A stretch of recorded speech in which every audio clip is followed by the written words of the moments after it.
Hello सी aspirants, कैसे हैं आप लोग? आई होप मस्त शानदार हैं और जबरदस्त हैं। बेटा जी आज बात करने वाला हूं आप लोगों से रिलेटेड टू स्टैटिस्टिक्स में मेजर ऑफ सेंट्रल टेंडेंसी के बारे में। तो चलिए बेटा आज मेजर ऑफ सेंट्रल टेंडेंसी को पढ़ना शुरू करते हैं।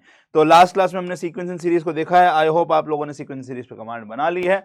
आज मैं आपको arithmetic mean, geometric mean, harmonic mean, yes ये कैसे होता है, निकालते कैसे, एक बार वो रिवाइज कराऊंगा। पार्टीशन वैल्यू जहां पर हमने समझा है बेटा मीडियन का कंसेप्ट, और किसका कंसेप्ट समझा हुआ है? हमने मीडियन का कंसेप्ट समझा है, हमने क्वार्टाइल्स का कंसेप्ट समझा है, हमने परसेंटाइल्स का कंसेप्ट समझा है, हमने डेसाइल्स का कंसेप्ट समझा है, उसको कवर करेंगे और मोड क्या होता है उसको बताएंगे। ठीक है, सबसे पहले बात करते हैं सेंट्रल टेंडेंसी क्या होता है। तो सेंट्रल टेंडेंसी ये बोलता है कि अगर मैं कोई भी डेटा लेता हूं, किसी भी टाइप का, तो हाई पॉसिबिलिटी है कि मेरा जो डेटा है वो सेंटर की तरफ टेंड करेगा। सर इस बात का मतलब क्या हुआ? कह रहे हैं कि देखो हमारा, मैंने लिया वेट ऑफ स्टूडेंट्स का डेटा। जब मैं वेट ऑफ स्टूडेंट्स की बात करता हूं तो उसके अंदर में वेट जो है, हो सकता है कि आपकी क्लास की बात करते हैं, ठीक है ना, आपकी क्लास की बात करते हैं। हो सकता है कि बच्चों का वेट 40 से 50 के बीच में हो, किसी का हो सकता है किसी का 50 से 60 में हो, किसी का 60 से 70 में हो, किसी का 70 से 80 में हो और किसी का 80 से 90 में हो। बट कह रहे जब मैं इसके अंदर में नंबर ऑफ स्टूडेंट्स को लिखूंगा ना, तो ये बोल रहा है कि हाई टेंडेंसी है कि सेंटर का जो डेटा है ना, इधर में ज्यादा डेटा आ रहा होगा। कह रहा है कि यहां पर हो सकता है 6-7 बच्चे हो सकता है यहां पर आपके 12 बच्चे हो सकता है यहां पर फिर 18 हो, देन यहां 12 हो, देन यहां पे 4-5 बच्चा है।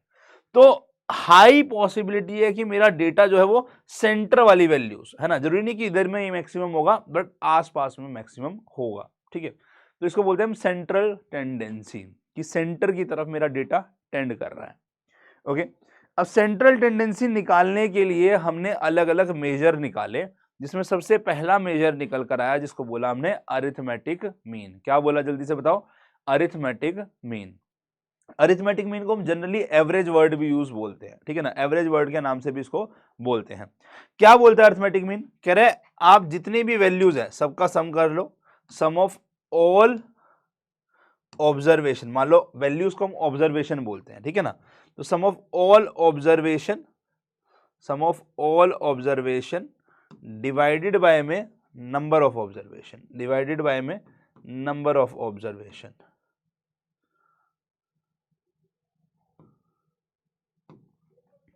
सम of all observation divided by में नंबर ऑफ ऑब्जर्वेशन। तो जैसे यहां पर इसने ये वैल्यूज लिखी है x1 x2 x3 x4 x5 till मान लेते हैं xn तक है। सो सम ऑफ ऑल ऑब्जर्वेशन मतलब कि यहां पर x1 plus x2 plus x3 plus x4 plus x5 till xn तक ऐसे वैल्यूज है। इसको मुझे अब किससे डिवाइड कराना है? Total observation that is n से। इसको मुझे किससे डिवाइड कराना है? टोटल ऑब्जर्वेशन n से। ठीक है ना, क्लियर है? ओके, सो ये होता है हमारा क्या भैया? Arithmetic mean.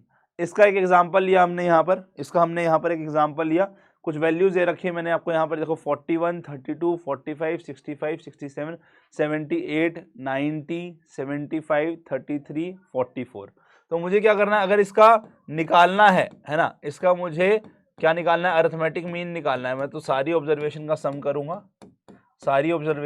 करूंगा, और उसको यस क्या करूंगा भाई?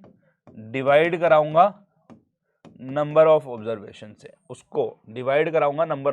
कितनी है? देखो 10 है, ठीक है, तो ये हो जाएगा मेरा x mean. So let's check, ठीक है, okay, let's check. 41 plus 32 plus 45 plus 65 plus 67 plus 78 plus 90 plus 75 plus 33 plus 44। देखो कितनी वैल्यूज हो गई है? 570 है ना। अब मैंने सबका सम कर दिया आपके सामने और इसको 10 से डिवाइड करा दिया, तो कितना आ रहा है हमारा? 57। तो यही इसका हमारा एक्स मीन हो गया। ठीक है, क्लियर है भाई? इस चैप्टर को अच्छे से प्रिपेयर करना जरूरी है, क्योंकि इसमें याद रखो ये एक ऐसा चैप्टर जो स्कोरिंग भी है और जिसपे क्वेश्चन भी आसान आएगा। ठीक है ना, इसमें डिफिकल्ट क्वेश्चन बना ही नहीं पाएगा एग्जामिनर अनटिल अनलेस वो थोड़ा थ्योरी में कंफ्यूज करे, ठीक है। सो ध्यान से समझना जरूरी है इसको। अच्छा, अभी जो हमने फॉर्मूला पढ़ा that was for individual observation. अगर मान लो मेरे पास में एक फ्रीक्वेंसी डिस्ट्रीब्यूशन का डेटा, आई होप आप फ्रीक्वेंसी डिस्ट्रीब्यूशन समझते हैं। मतलब क्या हुआ कि आपका कोई डेटा है, जैसे x1 है, x2 है, x3 है, ऐसे करके मान लेते हैं xn तक है। इसके हमारे जो नंबर ऑफ काउंट है, मतलब मैंने काउंट किया x1 वाली वैल्यू f1 आ रखी है, ये f2 आ रखी है, ये वाली वैल्यू f3 आ रखी है, ऐसे करके ये वाली वैल्यू fn तक आ रखी है। अगर ऐसा है सो हम बोलेंगे कि मेरा एक्स मीन जो है, मेरा एक्स मीन जो है वो क्या होगा, product of f1 x1, product of f2 x2, product of f3 x3 and so on, product of fn xn का सम। तो इनका सम हो जाएगा, ठीक है, divided by sum of observation. Sum of observation इस केस में क्या होंगे, फ्रीक्वेंसी का सम। सम ऑफ ऑब्जर्वेशन इस केस में क्या होंगे, हमारी फ्रीक्वेंसी का सम, है ना, ठीक है। सो इस फॉर्मूला को हमने शॉर्ट में लिखा, जब तो हमने बोला ये फॉर्मूला को शॉर्ट में लिखा। सो देखो कह रहा है पैर में 1 चल रहा है, फिर 2 चल रहा है, फिर 3 चल रहा है, तो मतलब मैं अगर बोलूँ कोई ith ऑब्जर्वेशन होगी तो FIXIth बाय में नीचे में भी उसके क्या होगा, FIth आ जाएगा, है ना भाई। देखो यहाँ पहले 1 है, यहाँ पहले 1 है, यहाँ 2 आया, 2 आया, 3 आया, 3 आया, तो अगर मैं ith पोजीशन में यहाँ देखूंगा तो क्या आएगा, FIXI, नीचे में क्या आएगा, FI आएगा। कह रहे ऊपर में इसका सम कर रहे हो, है ना, जहां पे i की वैल्यू 1 से लेकर n तक चल रही है, नीचे में अगेन i की वैल्यू n से लेकर इसका सम कर रहे हो, ठीक है। तो ये ऐसे हम इसको रिप्रेजेंट कर सकते हैं। क्लियर है भाई, ठीक है ना, ये सब पढ़ा हुआ है। ओके, क्वेश्चन देखो, कह रहे the following data give the daily earning of 20 worker in a factory. Daily earning हमें क्या दे रखी है, 100, 130, 140, 160, 190, 220, ठीक है, और नंबर ऑफ वर्कर ये दे रखे हैं। तो हमेशा याद रखना जहां भी नंबर ऑफ वर्कर दे रखे होंगे ना, तो वो होगी मेरी फ्रीक्वेंसी, और जो ये डेली अर्निंग दे रखी है ना, जो डेली अर्निंग दे रखी है, जो भी बाकी बचा होगा वो हो जाएगा मेरा एक्स, ठीक है। सो एक्स या एक्स आई बोल लो और एफ या एफ आई बोल लो। क्या डेटा बनाइए, क्या बनाइए, बना 100, 130, 160, 190 और 220, ठीक है ना।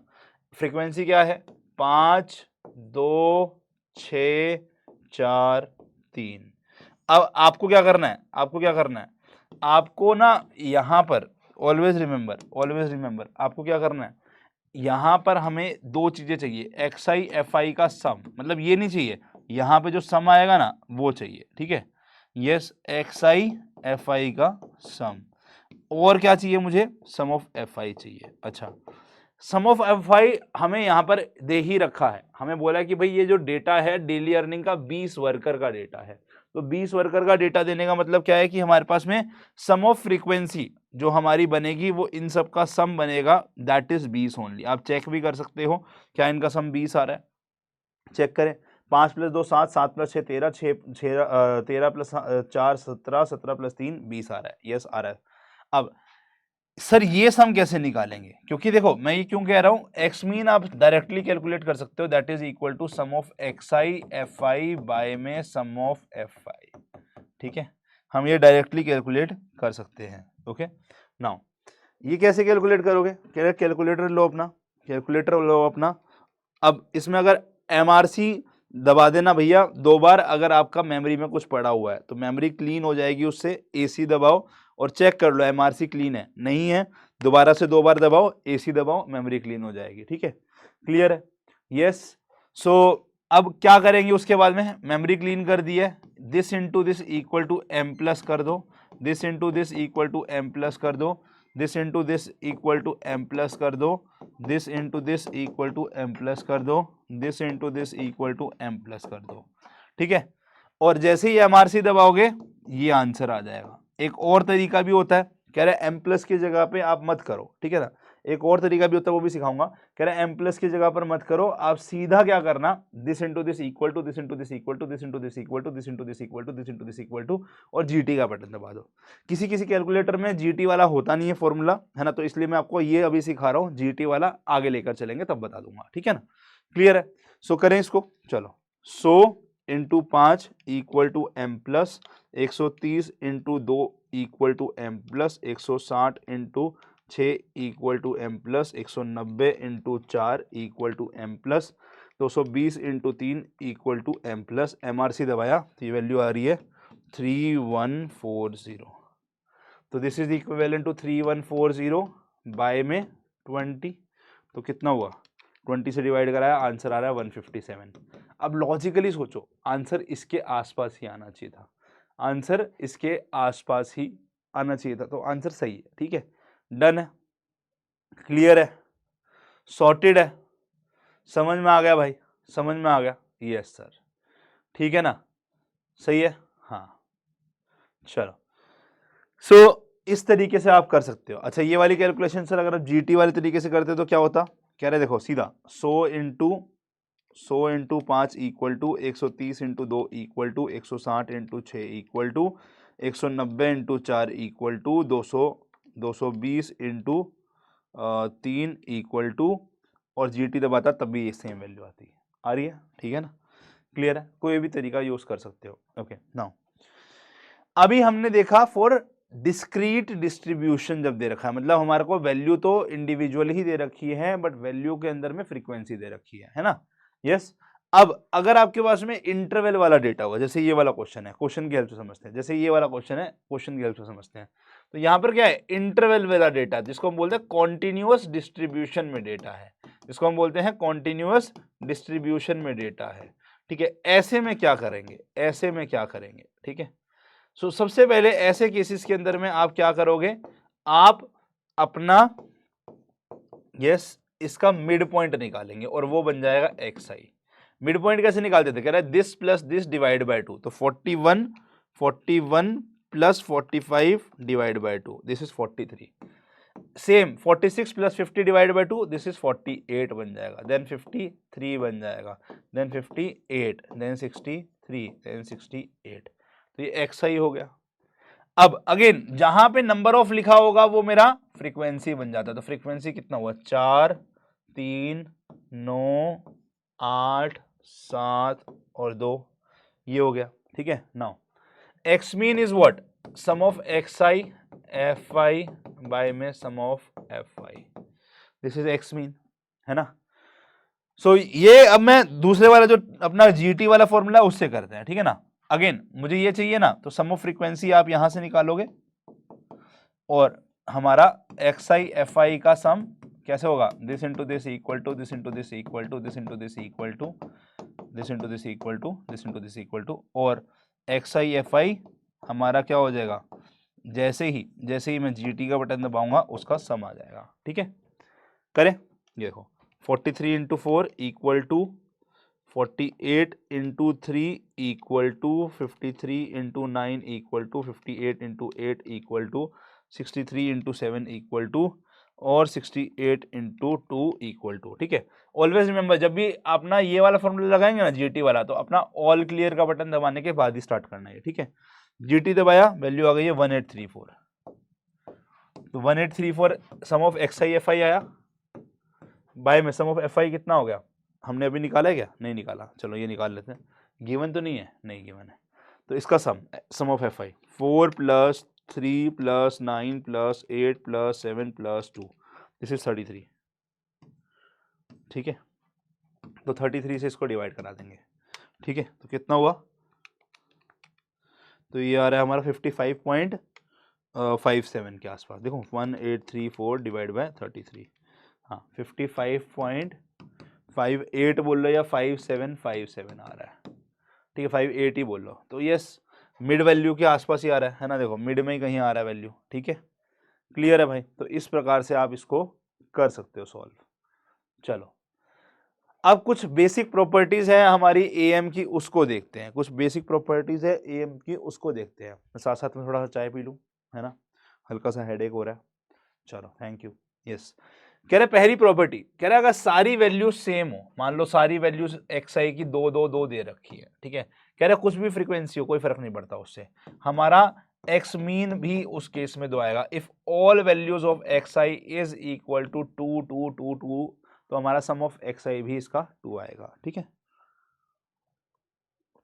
नाउ अगर मान लो मेरे पास xi था कुछ, मान लो जैसे 2 3 4 5, ठीक है, मैंने इसका या यहाँ पे 6 भी ले लेता हूँ, ठीक है।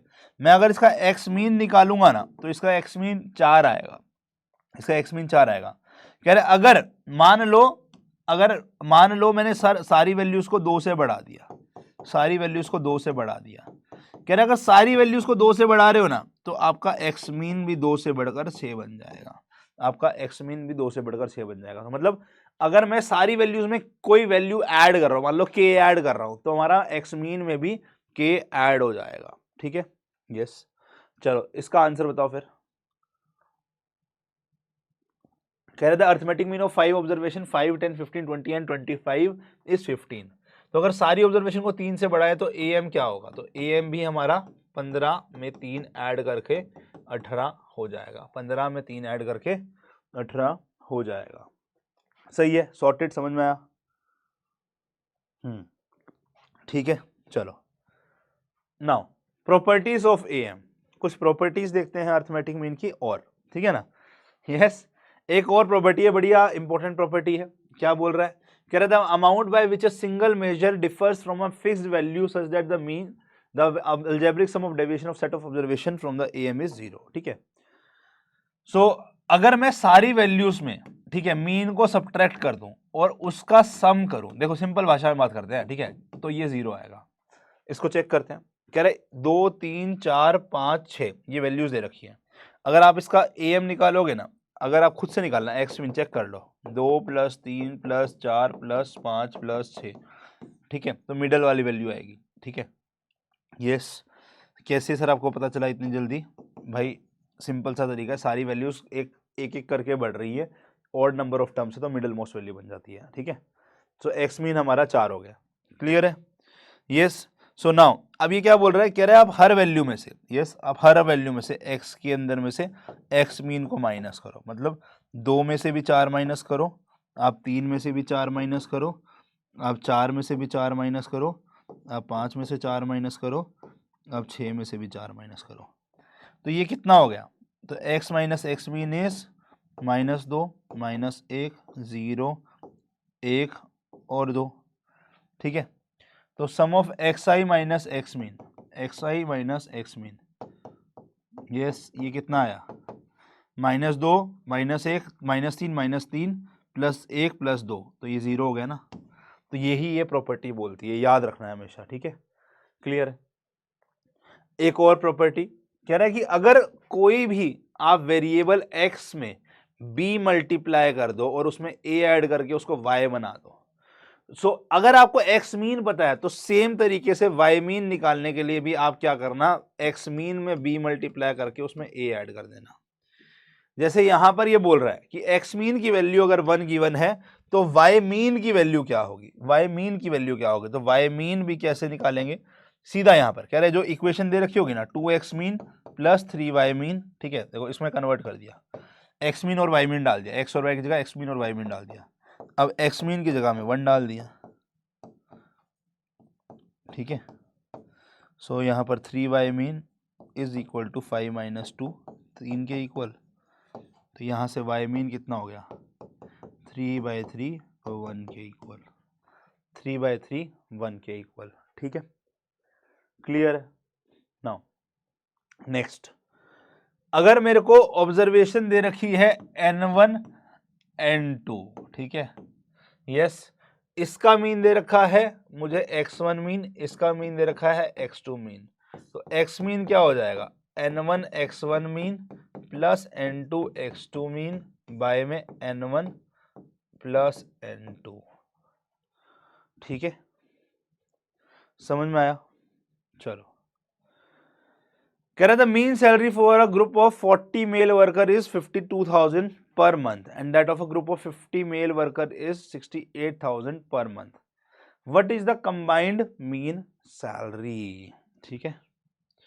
सो यहां पर क्या बोल रहा है, 40 मेल वर्कर है, मतलब हमारे पास में n1 फर्स्ट ऑब्जर्वेशन है उसमें 40 है, सेकंड है उसमें हमारे पास में 50 है, ठीक है, और हमारे पास में यहां पर पहले वाले में मीन दे रखा है 52,000, दूसरे वाले में मीन दे रखा है हमें कितना, 68,000, यस 68,000।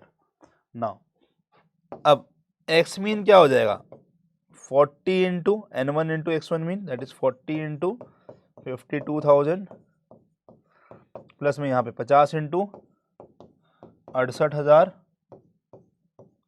बाय में 40 प्लस 50 बाय में N1 प्लस N2।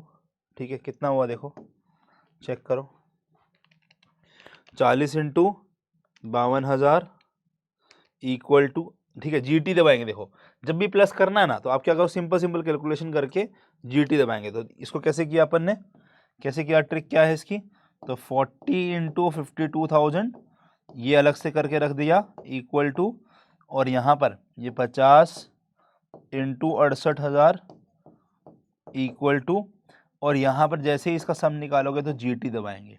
जैसे जीटी वाली वैल्यू है उसको आप 90 से डिवाइड कर दो। ठीक है, अब नीचे वाला 50 इंटू 68,000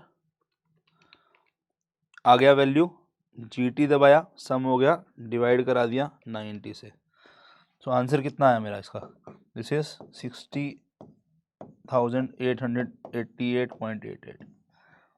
ठीक है, सॉल्व हो गया, सॉल्व।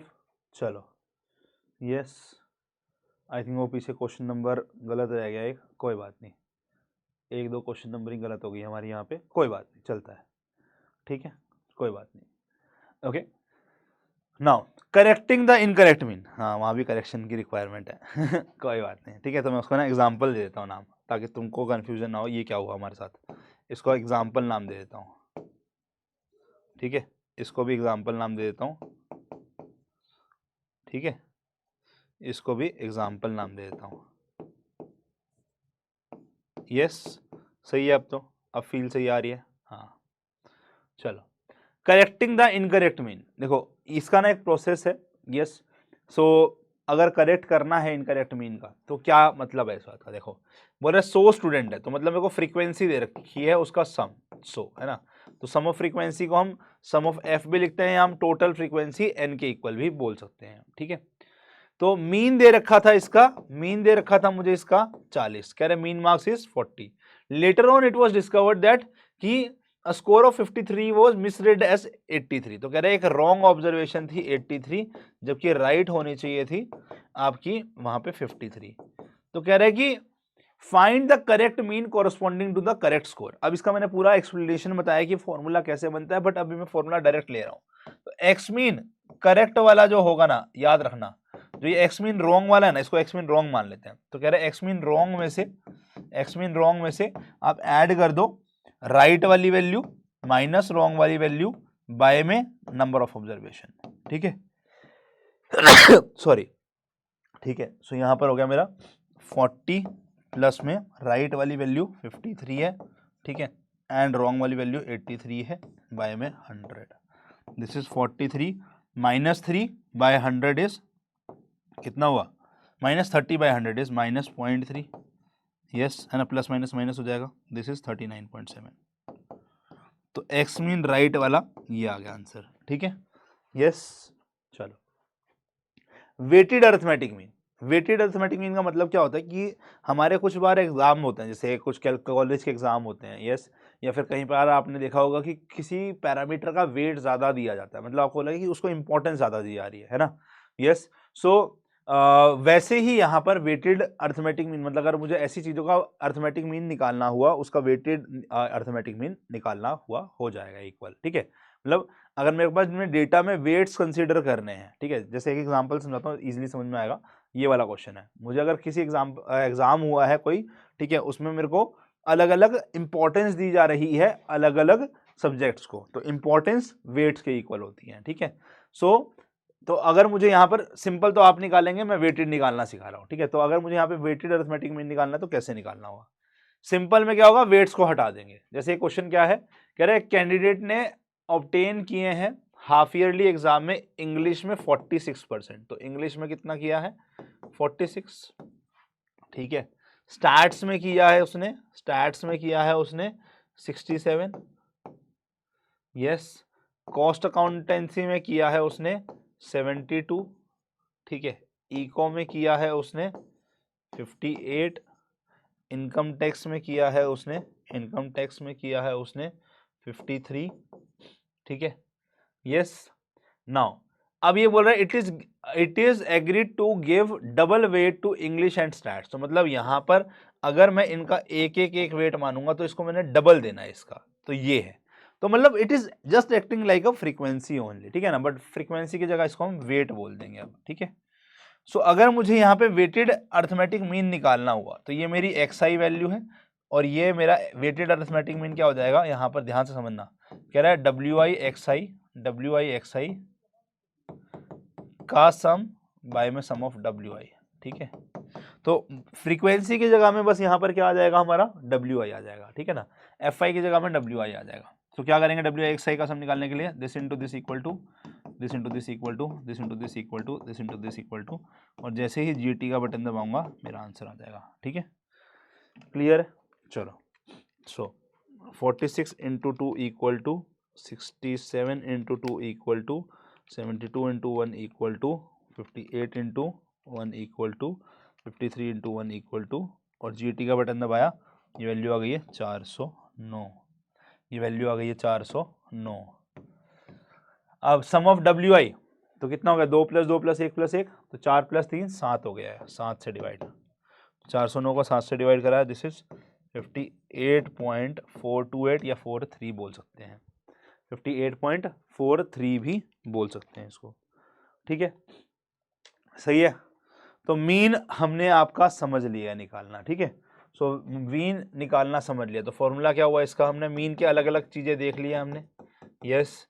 अच्छा, थ्योरेटिकल आपका एस्पेक्ट जानना है इसका, तो आपको ना मैंने इसका रामबाण सीरीज अगर आप देख लेना भाई, थ्योरेटिकल क्वेश्चन कैसे बनते हैं, एस्पेक्ट नहीं बोलूंगा, थ्योरेटिकल एस्पेक्ट में प्रॉपर्टीज होती है वो तो मैंने बता दिया है, बट हाँ ठीक है, मेरिट्स डीमेरिट्स वो वाली चीजें वो देखो कवर करने लगेंगे तो भैया ये लेक्चर का पर्पस खत्म हो जाएगा। ब्रह्मास्त्र सीरीज इज कंसाइज इन्फॉर्मेशन, जो कि हमारा कंसेप्चुअली और आपको प्रैक्टिस दोनों करा के दे रही है, ठीक है।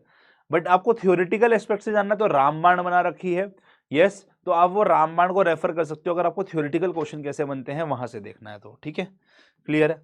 अब हमने मीन समझ लिया, अब बात करते हैं हम मीडियन की। मीडियन क्या होता है, कह रहे हैं median means middle most value, median means middle most value, ठीक है, मिडल मोस्ट वैल्यू, ठीक है। क्या होता है मीडियन, मिडल मोस्ट वैल्यू। कह रहा है कि अगर मेरे को मान लो यहां पर कुछ वैल्यूज दे रखी है, मैं आपको दिखाता हूं, ठीक है, यस, अगर वो इवन नंबर ऑफ वैल्यूज है, अगर वो इवन नंबर ऑफ वैल्यूज है तो आप क्या करोगे, मिडल टू वैल्यूज का एवरेज ले लेंगे, ठीक है, take middle two average value, तो वो मीडियन बन जाएगा। तो मीडियन क्या होगा यहां पर, मीडियन क्या होगा यहां पर,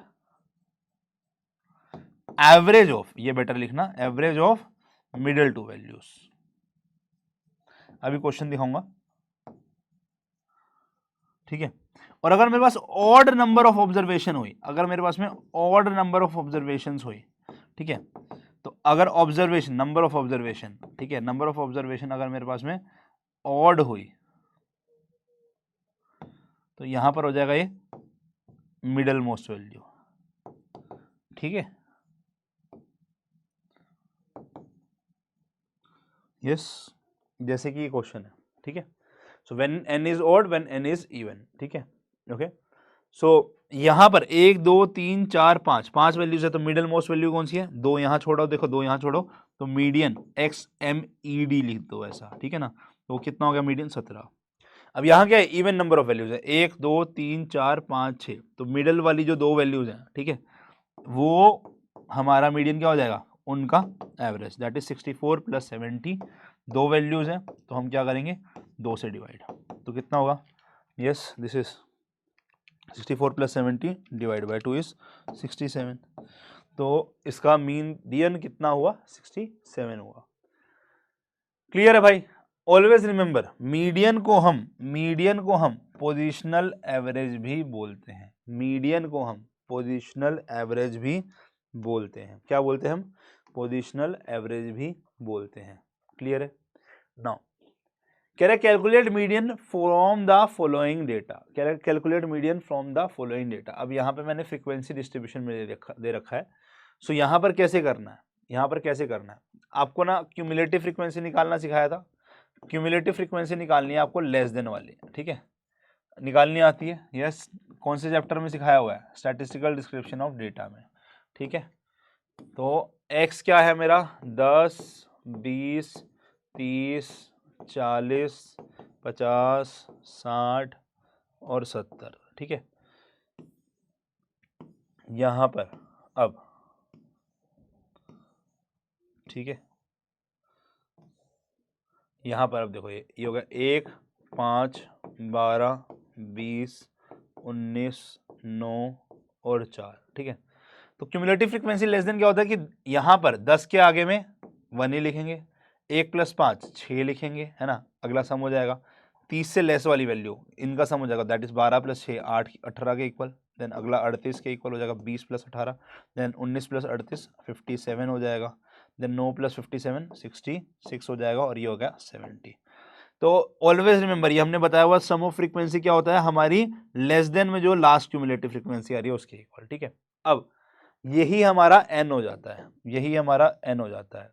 यस, सो हमारा x मीडियन क्या बोल रहा है, इज इक्वल टू वैल्यू जिसकी cumulative frequency just greater then, क्या जस्ट ग्रेटर देन किसकी आ रही है, या इक्वल टू, ठीक है, वैल्यू जस्ट ग्रेटर देन या इक्वल टू किसके आ रही है, just greater then, cumulative frequency just greater then या इक्वल टू किसकी आ रही है हमारी, n+1/2, ठीक है, n+1/2, ठीक है जी, क्लियर है। सो दैट इज 70 + 1 / 2 35.5, क्या 35.5, this is what, 70 + 1/2 that is 35.5।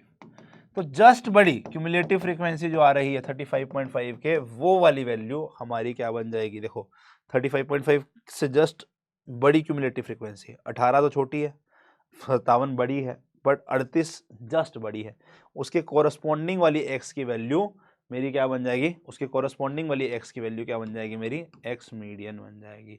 उसके कोरस्पॉन्डिंग वाली x की वैल्यू क्या बन जाएगी मेरी, x मीडियन बन जाएगी, ठीक है, क्लियर है। अच्छा, और अगर मेरे को कॉन्टिन्यूअस सीरीज के लिए कैलकुलेट करना हो तो कैसे करेंगे, उसके लिए हमें क्या करना पड़ता है, ध्यान से समझना। पहले डेटा मेरा होना चाहिए क्लास बाउंड्रीज की फॉर्म में, जैसे यहाँ दे ही रखा है, ठीक है, अदरवाइज मुझे क्लास बाउंड्रीज चाहिए होंगी, ठीक है। यस, तो यहाँ पर ये दे रखा है हमारा, ठीक है। अब क्या करना है यहाँ पर, अब नंबर ऑफ स्टूडेंट्स यहाँ लिखा हमने, यस, ये कितना है, 10, 9, 25, 30, 16 और 10, ठीक है। यस, दिस इज x, ठीक है, डन है। Yes, this is our frequency, this is our frequency, ठीक है ना जी। ना अंडरस्टैंड, हमें यहां पर अगेन क्या चाहिए, सबसे पहले क्यूमुलेटिव फ्रीक्वेंसी चाहिए मुझे, अगेन यहाँ पे क्या चाहिए, सबसे पहले क्यूमुलेटिव फ्रीक्वेंसी चाहिए। तो क्यूमुलेटिव फ्रीक्वेंसी क्या हो जाएगी यहाँ पर, तो 10, हमेशा याद रखना 10 से कम वाले डेटा, कह रहे 10 ही रहेगा, है ना। 20 से कम वाला, इनका सम 19 हो गया।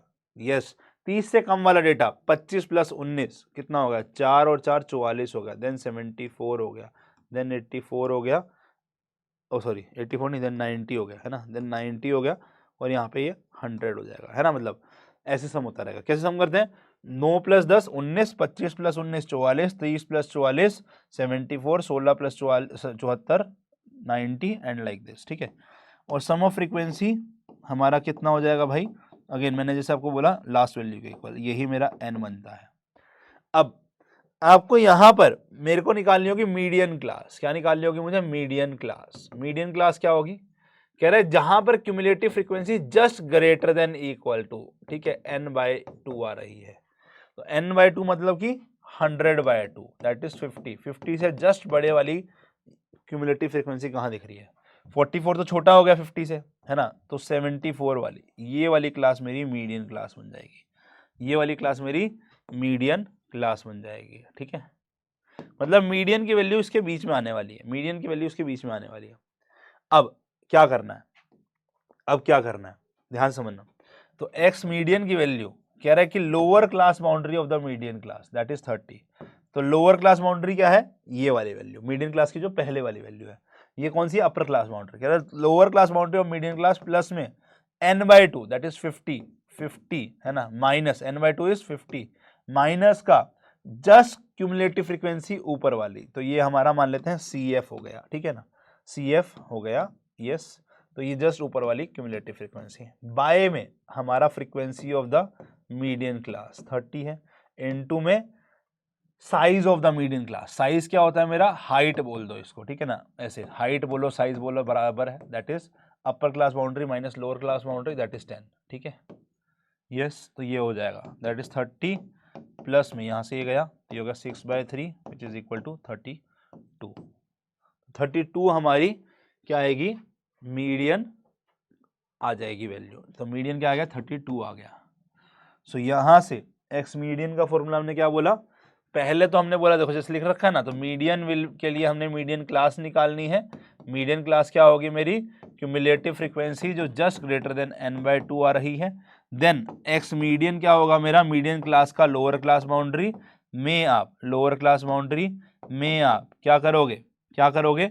n/2 में एक ऊपर वाली क्यूमुलेटिव फ्रीक्वेंसी माइनस करेंगे and frequency of median class और से divide and height of median class से मल्टीप्लाई। तो ये फॉर्मूला बन जाता है, ठीक है। यही पढ़ा हुआ है अपन ने, यही पढ़ा हुआ है, यस सर। नाउ प्रॉपर्टीज देखते हैं इसकी, प्रॉपर्टीज क्या होंगी। तो सबसे पहले जो हमने अभी प्रॉपर्टी पढ़ी है for the mean, same property यहाँ पे भी लगती है कि अगर मान लो आपको x कोई वैल्यूज थी वो गिवन है, उसमें b मल्टीप्लाई और a ऐड करके y बना दिया है। सो सेम तरीके से अगर आपको x मीडियन गिवन है तो x मीडियन में b मल्टीप्लाई करके a ऐड करेंगे तो वो आपका y मीडियन बन जाएगा, वो आपका y मीडियन बन जाएगा, ठीक है, क्लियर है, समझ में आया? Yes sir. सो ये इस प्रकार से होगा, ठीक है, डन है। नाउ कह रहा है for a set of observation the sum of absolute deviation is minimum when the deviation are taken from the median.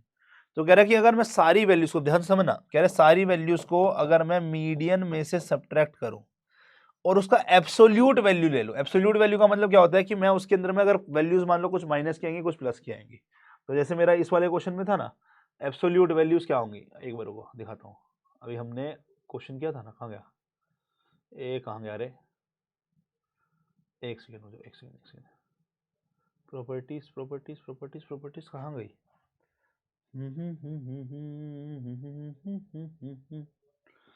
अरे बब्बुआ प्रॉपर्टी कहाँ गई? हाँ ये रही। तो ये हमारा मान लो यहाँ पर मीडियन माइनस करता तो ये वैल्यू डायरेक्ट आई है, तो इसकी एब्सोल्यूट वैल्यू क्या हो जाती है मेरी? एब्सोल्यूट वैल्यू क्या हो जाती है यहाँ पे? -2 की 2 बन जाती है, इसकी एब्सोल्यूट वैल्यू 1। पॉजिटिव का पॉजिटिव ही रहेगा बट नेगेटिव का क्या हो जाता है? पॉजिटिव हो जाता है, दैट इज एब्सोल्यूट वैल्यू, ठीक है, क्लियर है, that is absolute value. Okay चलो ठीक है। सो absolute value is taking the modulus, तो मॉडुलस लेके अगर ये सम करते हैं तो ये मिनिमम आता है, ये मिनिमम आता है, ठीक है, ऑलवेज रिमेंबर। ओके चलो। सो कह रहे in case of an even number of observation which of the following is a median. In case of even number of observation कौन सा इनमें से हमारा जो है which of the following is a median, बताना भाई। Yes, which of the following is a median, बताओ बताओ बताओ। Any of the two middle most value, the simplest average of the two middle most value, ठीक है। Even number में हमने क्या बताया था? द वेटेड एवरेज या सिंपल एवरेज, सिंपल एवरेज लेते हैं, ठीक है, यस ओके। तो यहां पर simple average of the two middle most value.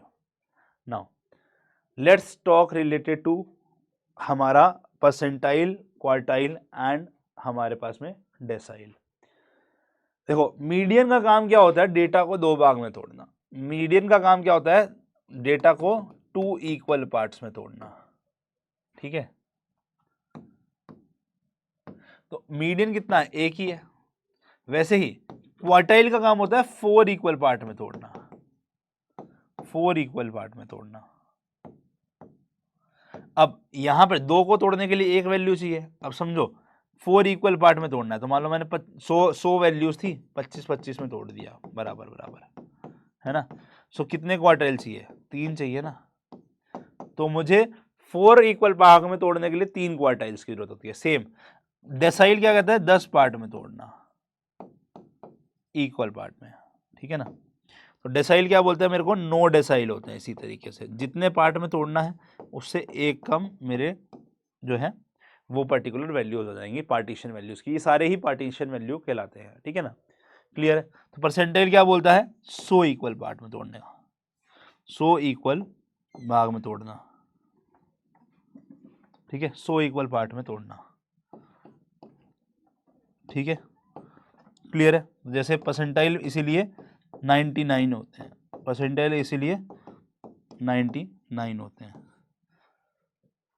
ठीक है। परसेंटाइल इसीलिए कितने होते हैं भाई, 99 होते हैं।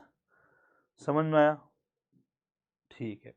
नाउ अब एक बार कैलकुलेशन कैसे करते हैं कि क्वार्टाइल की, डेसाइल की, परसेंटाइल की, आपको सिखाता हूं मैं, ठीक है। तो क्वार्टाइल, अगर मुझे kth क्वार्टाइल निकालना है, अगर मुझे kth क्वार्टाइल निकालना है, तो kth quartile will be equal to, example है ये, ठीक है।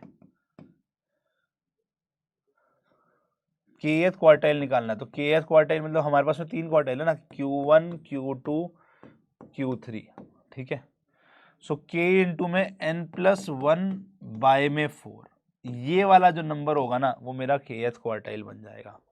जैसे देखो सबसे पहले याद रखना, मुझे क्वार्टाइल में जब भी काम करना है तो मुझे असेंडिंग ऑर्डर में अरेंज करना है। Oh my God, oh my God, मैंने यहाँ पे असेंडिंग ऑर्डर में था क्या ये मेरा, ओ माय गॉड, मैंने आपको यहाँ पे भी गलत सिखा दिया है।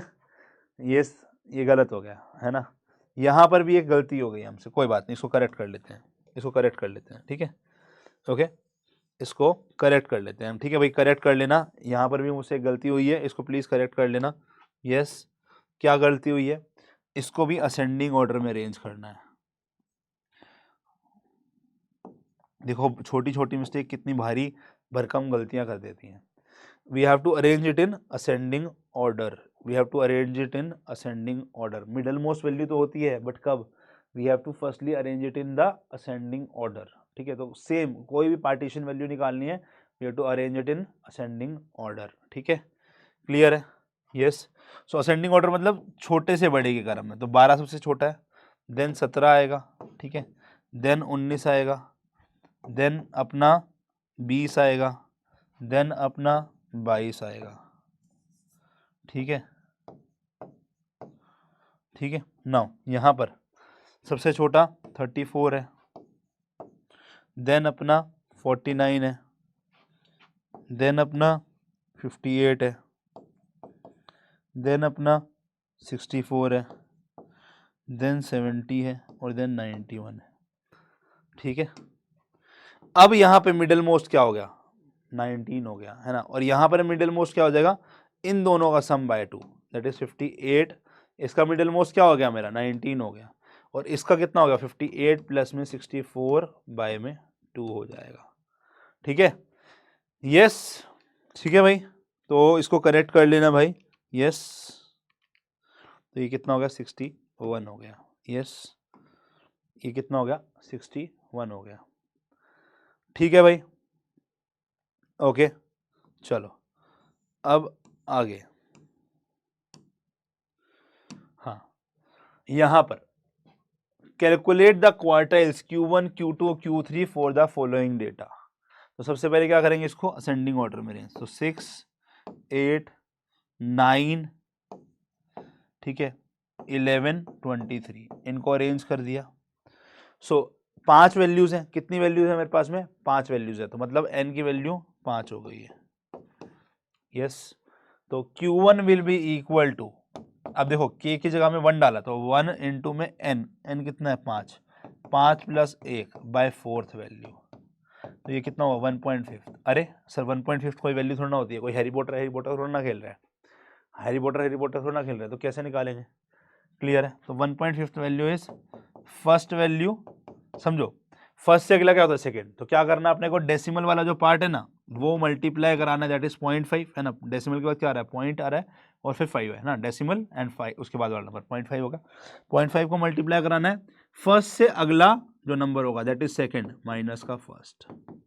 ठीक है, तो फर्स्ट वैल्यू क्या आ रही है मेरी, फर्स्ट वैल्यू क्या आ रही है भाई मेरी, यस दिस इज 6 में आपको 0.5 ऑफ 8 माइनस 6 ऐड करना है, that is equal to 6 plus 1 which is equal to 7। ठीक है, सेम तरीके से अगर मुझे Q2 कैलकुलेट करना है तो दैट इज 2 इंटू में 5 प्लस 1 बाय 4, तो ये 6 बाय 4 0.5 1.5 इंटू 2 थर्ड है ना, तो थर्ड वैल्यू क्या है मेरी 9 है, तो क्वार्टाइल 2 मेरा 9 हो गया।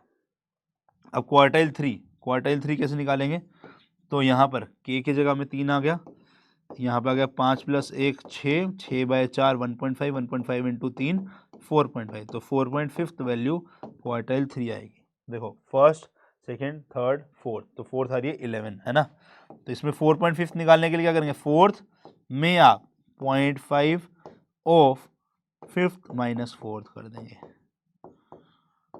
ठीक है, फोर्थ प्लस में 0.5 है ना, 4.5 है ना, तो फोर्थ प्लस में 0.5 ऑफ फिफ्थ माइनस फोर्थ कर देंगे। ठीक है, तो फोर्थ 11 प्लस में 0.5 ऑफ 23 माइनस 11 कर देंगे, तो कितना हुआ 12 इंटू 0.5, 12 इंटू 0.5 6 हो गया, 11 प्लस 6 17 हो गया। यस ठीक है, डन है, सो ये वैल्यू आएगी, done done done done done. ठीक है जी, कैलकुलेशन चेक कर लेना भाई। चलो next question, following are the wages of the labour इतना इतना इतना। अब मुझे जैसे क्वार्टाइल निकालना सिखाया मैंने आपको, वैसे ही परसेंटाइल और डेसाइल भी निकालते हैं। देखो क्यू के क्या था मेरा, के इंटू में n plus 1 by 4th value. अब परसेंटाइल अगर मुझे निकालना हुआ तो परसेंटाइल क्या होगा, समझो परसेंटाइल क्या होगा, सॉरी परसेंटाइल से पहले डेसाइल की बात करते हैं। तो डेसाइल क्या करता है, ये 4 पार्ट में तोड़ता है ना, ये हमारा 10 पार्ट में तोड़ता है। तो भाई 4 पार्ट में तोड़ता है तो यहाँ पे 4 से डिवाइड किया, तो यहाँ पर क्या होगा हमारा 10 से डिवाइड हो जाएगा, है ना। और परसेंटाइल की बात करता हूं तो परसेंटाइल मेरा 100 भाग में तोड़ता है, तो यहां पर क्या होगा परसेंटाइल में, मेरा आंसर में k इंटू में n प्लस 1 बाय 100 हो जाएगा, इससे डिवाइड हो जाएगा। ठीक है ना, सॉर्टेड है, समझ में आया। चलो ओके, सो तो Q1 यहां से Q1 क्या होगा मेरा, k कितना है भाई, अच्छा पहले मेरे को समझो मेरी बात, तो k तो 1 है, n कितनी है वैल्यूज 1 2 3 4 5 6 7 8 9 10 वैल्यूज है, प्लस में 1 बाय में 4th, ये वैल्यू निकालनी। तो 11 बाय 4 कितना हुआ भाई, 11 बाय 4 तो ये होगा 2.75 वैल्यू, ये निकालनी है। अब ऐसे नहीं निकाल सकता, मुझे इसको असेंडिंग ऑर्डर में अरेंज करना पड़ेगा। तो सबसे छोटी वैल्यू क्या दिख रही है मुझे, 50 दिख रही है, देन उसके बाद 56 दिख रही है, देख लो बीच में कुछ होगी तो इंसर्ट करेंगे उसको, देन उसके बाद 65 दिख रही है,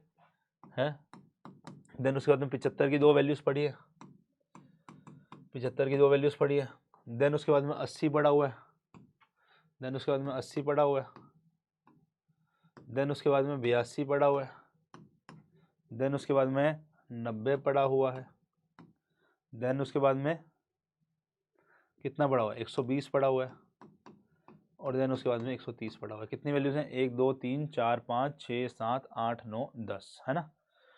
सो यहाँ पर ठीक है, अब 2.75 का मतलब क्या मैंने बताया आपको, सेकेंड वैल्यू में 0.75 ऑफ सेकेंड से अगला थर्ड, है ना, 0.75 मतलब डेसिमल वाला पार्ट, तो वो में थर्ड माइनस सेकेंड कर देना है अपने को।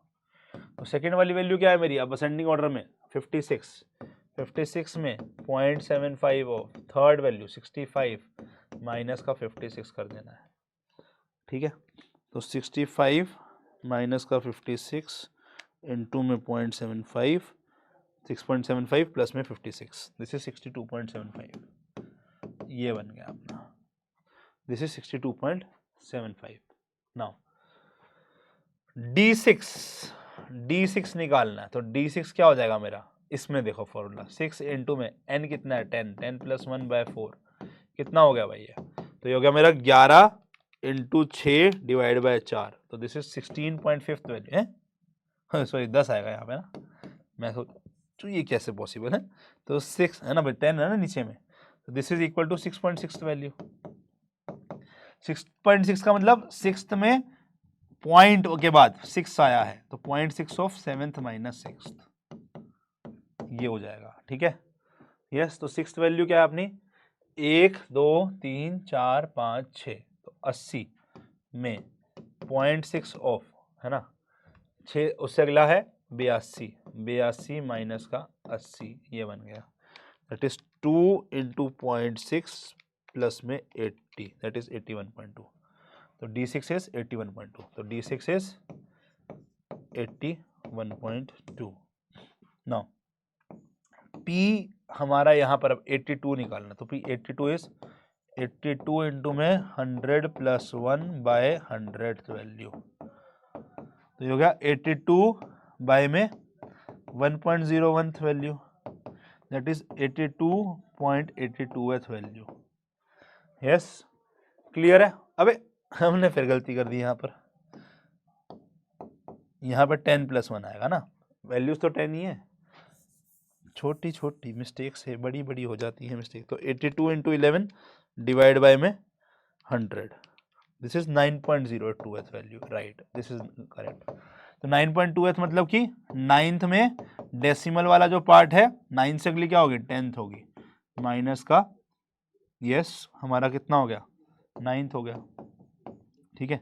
सो 9th value is second last 120 में 0.02, ठीक है, ऑफ 130 माइनस का 120, ठीक है, तो 120 प्लस में कितना हो गया ये 0.2, तो 120.2 हो गया, ठीक है, डन है। तो इस प्रकार से इन क्वेश्चंस को हमें करना है, ठीक है। यस, तो ये याद रखना है अपने को फॉर्मूला, जनरली हमारा फॉर्मूला इसके अंदर में आता है, ठीक है। तो इंडिविजुअल ऑब्जर्वेशन में क्यूके में क्या था हमारा size of kn plus 1/4th value, size मतलब कि वो वाली वैल्यू जो इस पर्टिकुलर ऑब्जर्वेशन पर आएगी, ठीक है। देन हमारा यहाँ पर क्या आएगा हमारा साइज ऑफ k इंटू में n प्लस 1/10th वैल्यू, यहाँ पर k इंटू में n प्लस 1/100th वैल्यू, ठीक है, ये ऐसे आएगा, ठीक है। सो अब अगर मुझे अब बात करनी होगी in terms of individual observation, ठीक है, सॉरी फ्रीक्वेंसी डिस्ट्रीब्यूशन, ओके। सो फ्रीक्वेंसी डिस्ट्रीब्यूशन में मैं कॉन्टिन्यूअस फ्रीक्वेंसी का क्वेश्चन यहाँ पर भी डाल के बैठा हुआ हूँ और आपका इसका भी डाला है, दोनों ही सिखा रहा हूँ अभी आपको, ठीक है। ये इंडिविजुअल ऑब्जर्वेशन का है और मैंने आपको सिखाना है फॉर किसका भैया हमारा क्या बोलते हैं इंडिविजुअल ऑब्जर्वेशन में फ्रीक्वेंसी डिस्ट्रीब्यूशन, या फिर जिसको हम डिस्क्रीट डिस्ट्रीब्यूशन भी बोलते हैं, ठीक है, ओके। चलिए देख, हाँ भाई, तो देखो कैसे कैलकुलेट करोगे, कह रहा है Q1 जो है अपने को क्या निकालना है यहाँ पर, ए भाई पेन चेंज कर लें, यस। सो यहाँ पर अपने को Q1 निकालना है, Q3 निकालना है, D4 निकालना है और P65 निकालना है। सो देखो कैसे निकालेंगे, अपने को x दे रखा है, ध्यान से सुनना, वापस से रीअरेंज करना होगा इसको असेंडिंग ऑर्डर में, x को अगेन यस 5 वाली वैल्यूज उसकी फ्रीक्वेंसी साथ उसकी फ्रीक्वेंसी 20 है, ठीक है। देन 7 वाली वैल्यूज उसकी फ्रीक्वेंसी 15 है, 8 वाली वैल्यूज उसकी फ्रीक्वेंसी 12 है। देन अपना 10 वाली वैल्यू, ठीक है, 10 वाली वैल्यू उसकी फ्रीक्वेंसी 15 है, ठीक है। देन अपना 11 वाली वैल्यू उसकी फ्रीक्वेंसी 18 है, यस। सो ये बन रहा है अपना केस, ये बन रहा है केस, ठीक है ना। नाउ अब यहां पर देखो हमारा एक्स मीन हमारा हो गया sum of x I F I by में सम ऑफ एफ आई, ठीक है।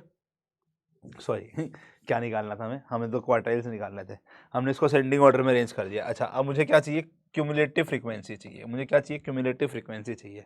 ओके सो क्यूमुलेटिव फ्रीक्वेंसी क्या हो जाएगी, लेस देन 5 वाली वैल्यू 20 है, लेस देन 7 वाली वैल्यूज इन दोनों का सम हो जाएगा दैट इज 35, देन अगला ये 12 और ऐड हो जाएगा 47, देन 15 और ऐड हो जाएगा 2 और 6 62, एंड देन ये बन जाएगा 80, है ना, देन ये बन जाएगा अपना 80, ठीक है। तो सम ऑफ फ्रीक्वेंसी हमारा यहाँ पर, सम ऑफ फ्रीक्वेंसी हमारा यहाँ पर n के इक्वल हो जाएगा that is equal to 80 only. Yes clear है भाई।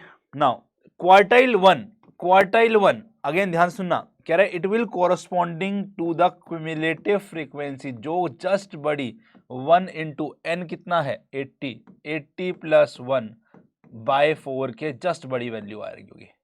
ये क्या है मेरा क्यूमुलेटिव फ्रीक्वेंसी जो जस्ट बड़ी हमारी किससे बड़ी आएगी, हमारी 3 इंटू में 80 प्लस 1 बाय 4th वैल्यू के बड़ी आएगी। D4 कहाँ होगा हमारा, D4 होगा मेरा cumulative frequency, again same formula, ठीक है। क्या होगा 4 इंटू में n प्लस 1, अब ये कितने भागों में तोड़ता है डेसाइल, 10 भागों में, तो 10 इससे इक्वल जस्ट बड़ी आएगी, है ना, इससे जस्ट बड़ी आएगी जो। यस क्लियर है। तो इससे जस्ट बड़ी क्यूमुलेटिव फ्रीक्वेंसी जहां आ रही होगी वो वैल्यू टीएस लिखने की जरूरत नहीं है, ठीक है, क्लियर है। चलो P65 कह रहे क्यूमुलेटिव फ्रीक्वेंसी परसेंटाइल 65 इंटू में, यस परसेंटाइल 100 भागों में तोड़ता है तो यहाँ पर 100 आ जाएगा, तो ये इससे जस्ट बड़ी क्यूमुलेटिव फ्रीक्वेंसी जहां आ रही होगी। तो देखें यस, तो यहाँ पर ये होगा 81 डिवाइड बाय 4, तो 20.25 से जस्ट बड़ी क्यूमुलेटिव फ्रीक्वेंसी कहाँ आ रही है, 20 तो छोटा है ना, 20.25 is this value. Yes so हमारा क्वार्टाइल 1 हो गया 7, है ना, ये है ना, 20 तो छोटा है, जस्ट बड़ा 35 है, तो उसके कॉरेस्पॉन्डिंग x की वैल्यू Q1 कितना हो गया 7 बन गया, तो Q1 कितना हो गया 7 बन गया। अब Q3 में कितना हो गया 81 डिवाइड बाय 4 इंटू में 3 60.75, तो 60.75 से जस्ट बड़ी हमारी क्या बन रही है भाई यहाँ पर, यस 62 बन रही है, तो Q3 कितना हो गया मेरा, हमारा 10 हो गया। D4 के लिए तो मुझे क्या चाहिए 81 डिवाइड बाय 10 इंटू में 4 दैट इज 32.4, 32.4 से जस्ट बड़ी मेरे को क्यूमुलेटिव फ्रीक्वेंसी कहाँ दिख रही है, 32.4 से जस्ट बड़ी अगेन ये है, यस तो 32.4 से जस्ट बड़ी अगेन ये है, तो ये मेरा क्या बन जाएगा अगेन, इसके वैल्यू ये बन जाएगी D4, तो D4 भी कितना हो गया भाई मेरा 7 के इक्वल। P65 तो उसके लिए 81 डिवाइड बाय 100 इंटू में 65, तो यार 52.65, तो इससे जस्ट बड़ी क्यूमुलेटिव फ्रीक्वेंसी 52.65 से जस्ट बड़ी क्यूमुलेटिव फ्रीक्वेंसी अगेन इसमें आ रही है, तो यहाँ के कॉरेस्पॉन्डिंग x की वैल्यू क्या है 10, तो यही मेरा क्या बन जाएगा भाई, yes this will become our percentile 65, ठीक है क्लियर है। तो अभी जो हमने पढ़ा उसी के अकॉर्डिंगली हम निकाल सकते हैं। ओके सो हमने क्या पढ़ा अभी कि भाई जो वैल्यू अगर मेरा क्वार्टाइल निकालना है तो kn प्लस 1/4 होता था इंडिविजुअल ऑब्जर्वेशन में, अगर मुझे ये निकालना है डेसाइल में तो वो किसको कॉरेस्पॉन्ड करेगा, हमारा kn प्लस 1/10 को, और यहाँ पे करेगा kn प्लस 1/100 को परसेंटाइल के केस में, ठीक है ना। क्यूमुलेटिव फ्रीक्वेंसी जिसकी जस्ट बड़ी या इक्वल आ रही है तो वो वैल्यू कॉरेस्पॉन्डिंग टू x वहां पर हो जाएगा। नाउ अब हमने QK के लिए फॉर्मूला देखना है, ठीक है, जैसे हमने देखो जैसे हमने फॉर्मूला देखा था फॉर फाइंडिंग द मीडियन, तो मीडियन के लिए फॉर्मूला क्या था, मीडियन के लिए फॉर्मूला था x median is equal to lower class boundary plus में n/2 माइनस क्यूमुलेटिव फ्रीक्वेंसी एक ऊपर वाली बाय में frequency of the middle class into h, है ना।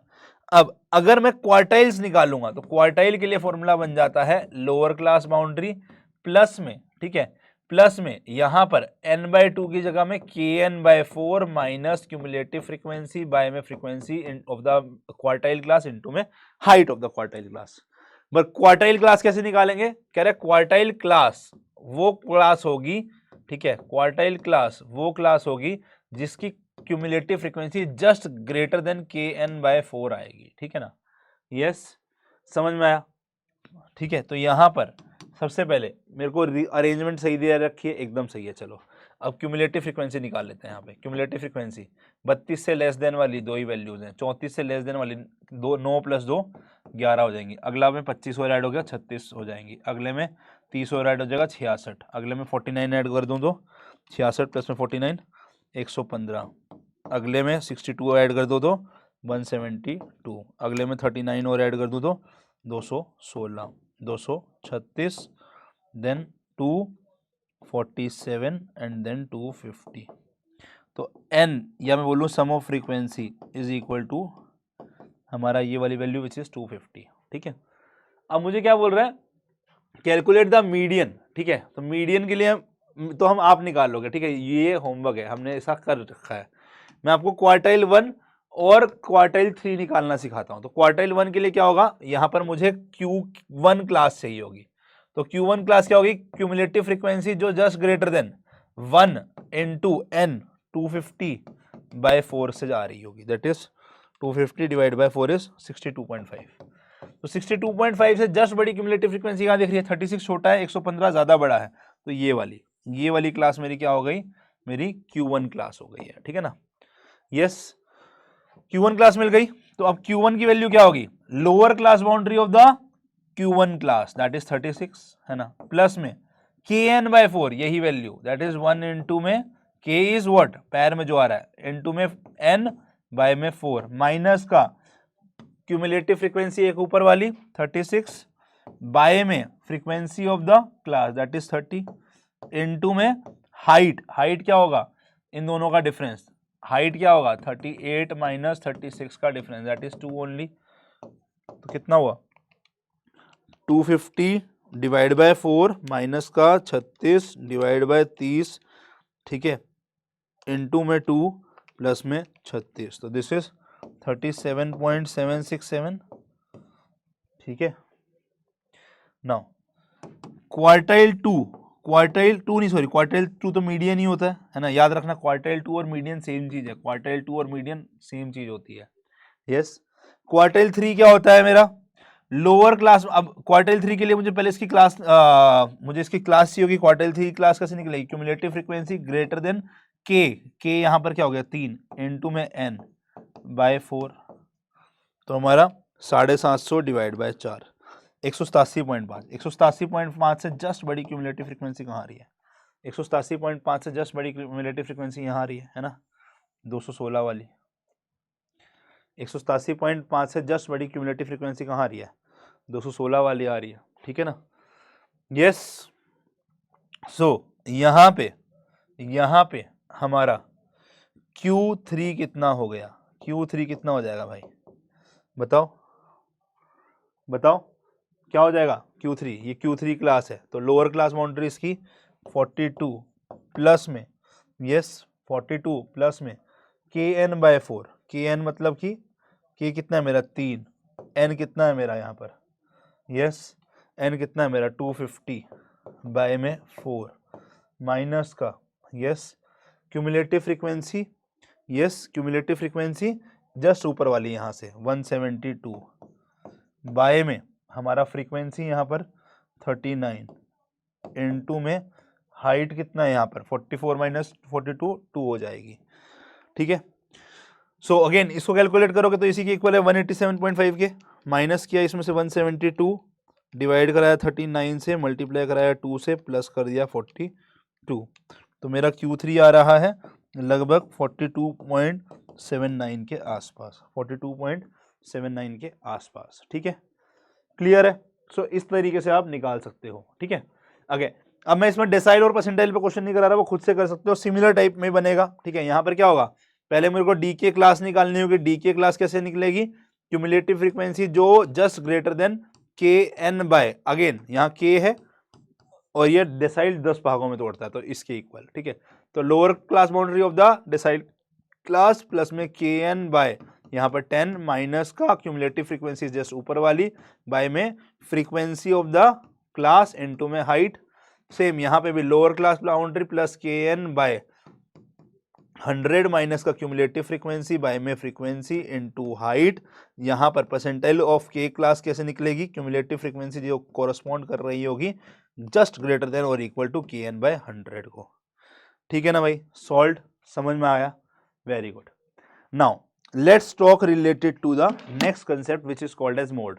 सर ज्योमेट्रिक मीन और हार्मोनिक मीन नहीं बताया आपने, ज्योमेट्रिक मीन और हार्मोनिक मीन मोड के बाद बताता हूं आपको, ठीक है, ज्योमेट्रिक मीन और हार्मोनिक मीन आपको मोड के बाद समझाता हूं।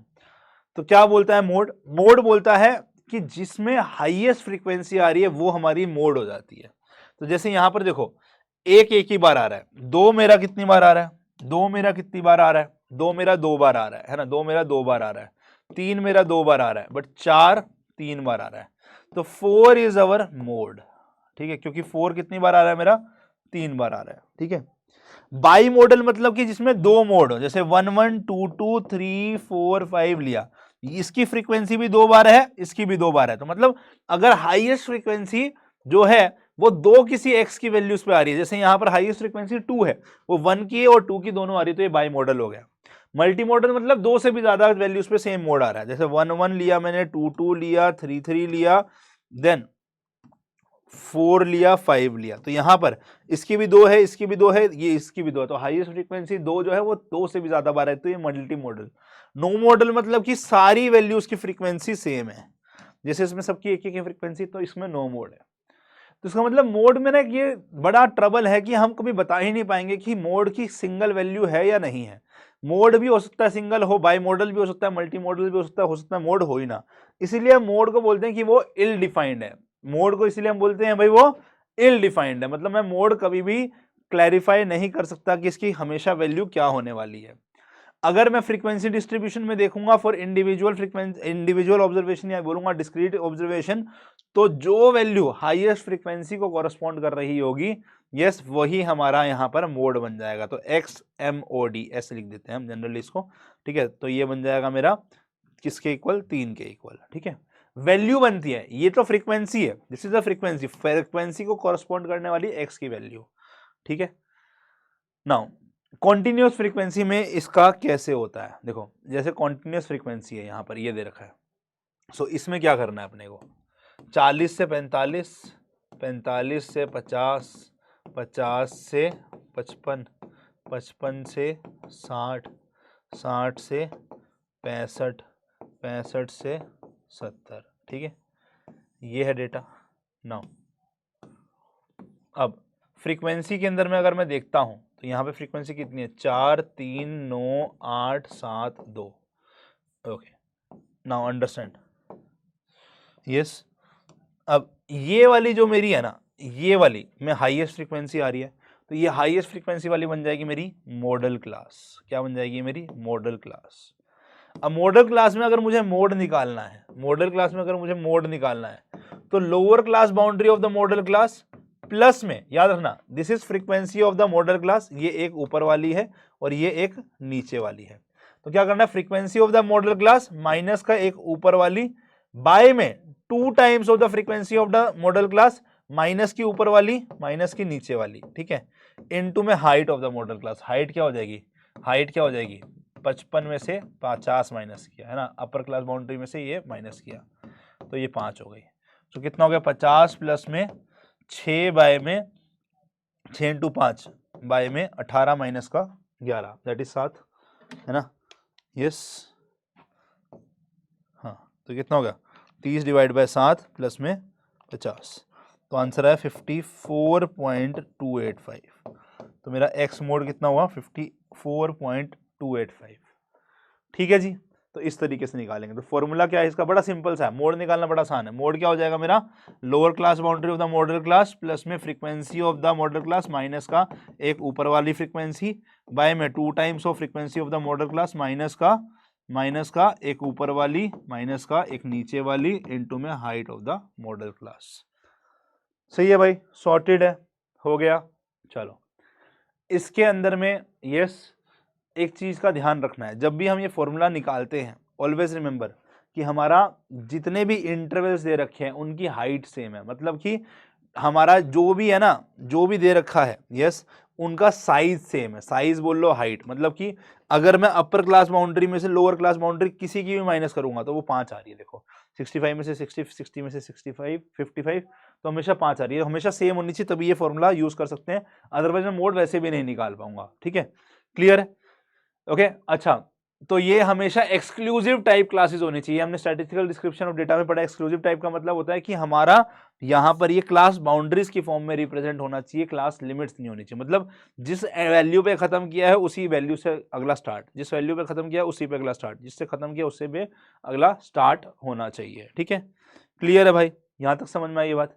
चलो, मोड की प्रॉपर्टीज कह रहे हैं, मोड में भी सेम चीज चलती है वैसे तो, Y mode is equal to A plus में बी इंटू एक्स मोड हो जाता है, ए प्लस में बी इंटू एक्स मोड हो जाता है अगर आपका y a plus B X के इक्वल है। मतलब x में अगर मैं b मल्टीप्लाई करके a ऐड कर दूं तो वो y बनता है, तो y मोड क्या हो जाता है? a प्लस में बी एक्स मोड बन जाता है। अच्छा, नाउ एक फॉर्मूला होता है, कह रहा है फॉर हमारा moderately skewed distribution. Moderately skewed क्या होता है समझाऊंगा। ठीक है, तो वो होता है हमारा फॉर्मूला कि मीन में से अगर मैं मोड माइनस करूं that will be equal to 3 times of mean minus median. हमने 3 टाइप के डिस्ट्रीब्यूशन पढ़े हुए हैं। ठीक है, 3 टाइप के डिस्ट्रीब्यूशन होते हैं हमारे।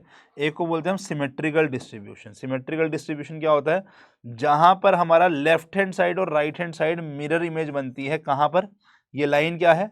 कह रही ये लाइन है जहां पर हमारा मोड, मीडियन और मीन बराबर है। ठीक है, और मीन बराबर होता है। ठीक है, मतलब ये एकदम सिमेट्रिकल है कि सेंट्रल टेंडेंसी एकदम सेंटर में है और मीडियन, मोड और मीन तीनों बराबर है।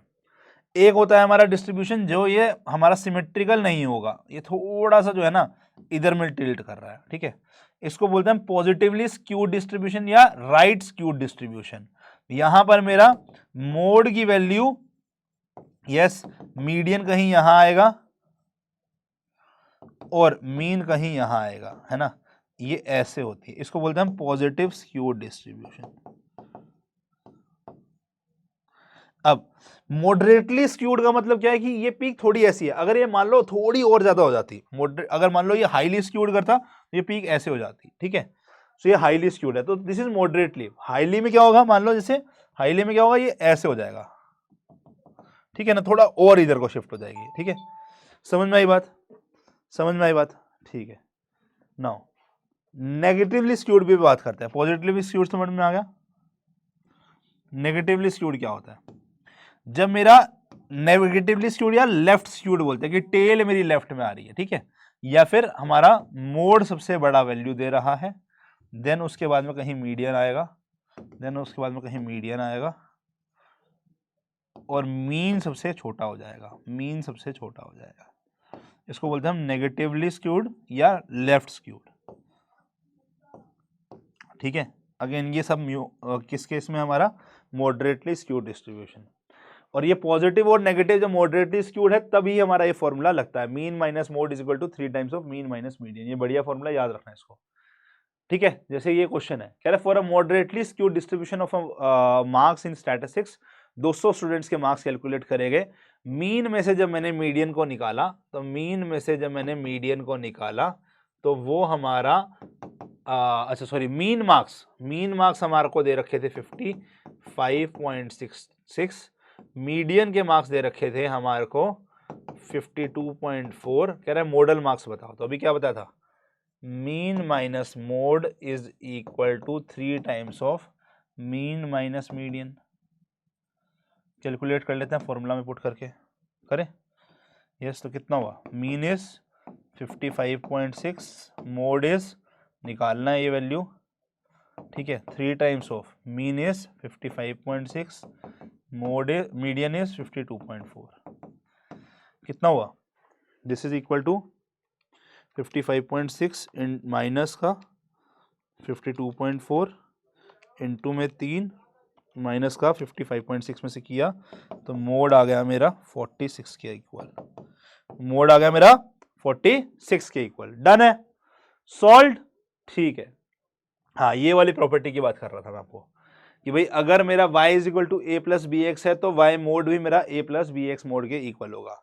सो यहाँ पर अगर मुझे y ये दे रखा तो y मोड क्या हो जाएगा मेरा, y मोड क्या हो जाएगा मेरा 2 प्लस 1.5 ऑफ x मोड मुझे गिवन है 15, तो कितना होगा ये 2 plus 22.5 which is 24.5।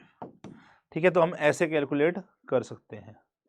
Okay, now let's talk about geometric mean and harmonic mean. Geometric mean and harmonic mean, अगर मुझे ज्योमेट्रिक मीन निकालना है, अगर मुझे ज्योमेट्रिक मीन निकालना है तो ज्योमेट्रिक मीन कैसे कैलकुलेट किया जाता है?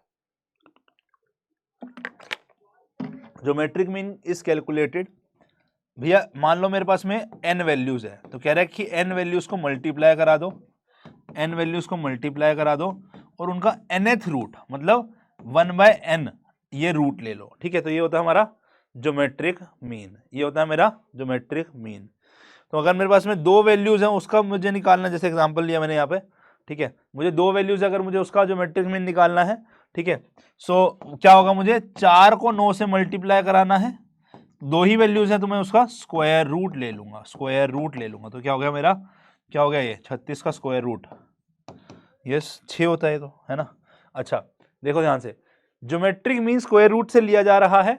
ऑलवेज रिमेंबर कि यहां पर अगर जब भी ध्यान रखना है, हमेशा जितनी भी ऑब्जर्वेशन होंगी ज्योमेट्रिक मीन में, ये तभी कैलकुलेट होता है ज्योमेट्रिक मीन जब सारी ऑब्जर्वेशन सेम साइन की है, मतलब सारी पॉजिटिव है तो पॉजिटिव में, सारी नेगेटिव है तो नेगेटिव में, तभी मैं ज्योमेट्रिक मीन कैलकुलेट कर सकता हूं, अदरवाइज मैं ज्योमेट्रिक मीन कैलकुलेट नहीं करूंगा। ठीक है, अब इसमें मुझे ज्योमेट्रिक मीन कैलकुलेट करना है। ठीक है, तो 1 × 4 × 128 का क्यूब रूट लेना होगा। अब क्यूब रूट लेना, nth रूट निकालने की कैलकुलेटेड ट्रिक भी अलग से सिखाई है, और ब्रह्मास्त्र में भी जब मैं रेशियो प्रोपोर्शन समझा रहा था, इंडाइसिस लोगैरिथम, उसमें इंडाइसिस में भी आपको मैंने nth रूट निकालना सिखाया था। देखते हैं किसको याद है 512 का क्यूब रूट, कौन बताएगा? यस आई रिमेंबर 512 का cube root, I think this is equivalent to 8 होता है ना। अगर मैं मान लो मैं 8 × 8 × 8 करूँ, हाँ यस, आपको निकाल के दिखाना है मुझे यस कि कैसे होता है ये। ठीक है, ये होमवर्क है।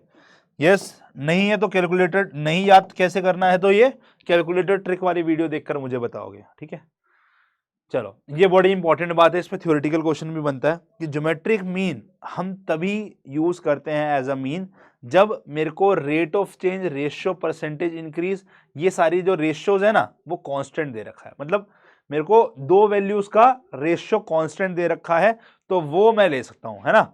यस मतलब जो है ना रेट ऑफ चेंज फिक्स है, या फिर मैं बोलूं मेरा परसेंटेज इंक्रीज फिक्स हो रहा है हर बार, तो मैं ज्योमेट्रिक मीन यूज करता हूं। अच्छा मुझे रेशियो दे रखा है बट वो फिक्स नहीं है तो मैं हार्मोनिक मीन्स दूंगा, मतलब मेरे को वैल्यूज परसेंटेज चेंज रेशियो में दे रखी है बट वो फिक्स नहीं है तो मैं हार्मोनिक मीन लूंगा, जो मैं आगे पढ़ाऊंगा। ठीक है, अगर मेरे को फिक्स दे रखा है ज्योमेट्रिक मीन, अगर मुझे rate of change, ratio, percentage increase ये फिक्स दे रखा है तो मैं क्या लूंगा, अपना geometric mean, otherwise harmonic mean, याद रखना है। ठीक है, क्लियर है। इसको हम यूज करते हैं for constructing the index number. अगर आपको याद हो या फिर आप लोगों ने अभी नहीं पढ़ा तो बता देता हूं, फिशर इंडेक्स नंबर, इसको हम आइडियल इंडेक्स नंबर भी बोलते हैं, वो ज्योमेट्रिक मीन होता है दो अलग इंडेक्स नंबर का ही। ठीक है ना, क्लियर है। Okay, correct is most suitable average to be used when it is desired to give more weightage to smaller item and vice versa. देखो क्या होता है ज्योमेट्रिक मीन में, जब हम रूट लेते हैं किसी चीज का, देखो मान लो मैंने 16 का रूट लिया तो वो 4 बना, है ना, और मैंने 9 का रूट लिया तो 3 बना, मतलब 9 और 16 में कितना गैप है, और 3 और 4 में 1 का गैप है, 9 और 16 में 7 का गैप है। तो ये क्या कहता है कि छोटी वैल्यूज को थोड़ी सी इंपॉर्टेंस बढ़ा देगा और बड़ी वैल्यूज की थोड़ी सी कम कर देगा। कह रहे मतलब इसकी इतनी सी कम करी और इसकी इतनी कम कर दी तो लगभग बराबर आ गया, ऐसे मान लो। ठीक है, ये वैल्यू ज्यादा है, जैसे मैंने बोला कि लेट सपोज 10,000 का क्यूब रूट लिया 100 बन गया। ठीक है, और मैंने वहीं पे क्यूब रूट लिया मान लो किसी चीज का 625 का तो 25 बन गया। तो डिफरेंस कहां था, 625 और 1000 10,000 इतना डिफरेंस था। जब घटाया तो ये यहां आ गया और ये वाला यहां पे आ गया, तो ये काफी कम गैप रहा। तो कह रहे ऐसी चीजों में जहां आपको छोटी वैल्यू की भी इंपॉर्टेंस रखनी है, बड़ी वैल्यू की इंपॉर्टेंस थोड़ी कम करनी है, वहां पर ज्योमेट्रिक मीन बढ़िया काम आता है। ठीक है, अगेन सारी वैल्यूज अगर के हैं सेम, याद रखना ये एम में भी होता है, जीएम में भी होता है, एचएम में भी होता है, सारी वैल्यूज के हैं तो जीएम भी के होगा, ये इंपॉर्टेंट प्रॉपर्टी है। अगर मुझे मान लो एक z दे रखा है variable which is equal to x into Y, और मुझे अगर ज्योमेट्रिक मीन x का पता है ज्योमेट्रिक मीन ऑफ x पता है मान लो ये है, और ज्योमेट्रिक मीन ऑफ y पता है मान लो ये है, तो इनका प्रोडक्ट भी ज्योमेट्रिक मीन ऑफ z बन जाएगा।